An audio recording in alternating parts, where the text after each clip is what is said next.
இந்த ஸ்காலசிஸ் கூன் இதை தவிர ஸ்பைன்ல ஏற்படுற மிக முக்கியமான பாதிப்புகள் இன்னும் மக்களுக்கு தெரியாத பாதிப்புனா என்ன சொல்லுவீங்க சார்? ஃபர்ஸ்ட் டிஸ்க்குங்க சார். டிஸ்க் அப்படின்றது ஒரு ஜெல்லி, அதுதான் குஷன் எஃபெக்ட் கொடுக்குது, அதுதான் நம்மளை குனிய நிமிர வைக்குது. ஓகே, அதை நாம டென்ஷன் பண்ணோம்னா அது பிடுங்கிட்டு பின்னாடி வந்துருச்சுன்னா காலுக்கு வர நரம்பையோ கழுத்துல இருந்து கைக்கு வர நரம்பையோ பாதிக்கும். அது ஃபர்ஸ்ட் காமன். ரெண்டாவது காமன் தேய்மானம், அதுல எலும்பே நகரும். மூணாவது வந்து டிபி.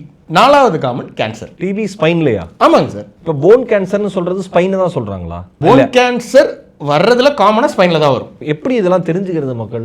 சார், இப்போ கழுத்துல இருந்து கைக்கு வலி வருதுன்னு வச்சுக்கோங்களேன். கழுத்து வலி மட்டும் இருந்துச்சுன்னா பயப்பட தேவையில்லை. ஆனா கழுத்துல இருந்து கைக்கு வலி வருதுன்னா பயந்து தான் ஆகும். இடுப்புல வலி இருக்குன்னா பயப்பட தேவையில்லை. இடுப்புல இருந்து காலுக்கு வலி வருதுன்னா பயந்து தான் ஆகும். கால் வலி கை வலி அந்த பரவுறதுன்றது வந்து நரம்பு டேமேஜ் ஆயிடுச்சுன்னு அர்த்தம். நீங்க எங்களை வந்து பார்த்து தான் ஆகும். அந்த இடத்துல எங்களோட உதவி தேவை. தாங்க முடியாத முதுகு வலி, திரும்பி திரும்பி படுக்கும்போது முதுகு வலி, உடம்பு இழைச்சிருச்சு ப்ளஸ் இந்த முதுகு வலி இருக்கு அப்படின்னாலும் எங்களை பார்த்து தான் ஆகும். ஒன்று அந்த இடத்துல டிபியா இருக்கலாம், இல்லைன்னா அந்த இடத்துல கேன்சராகவும் இருக்கலாம்.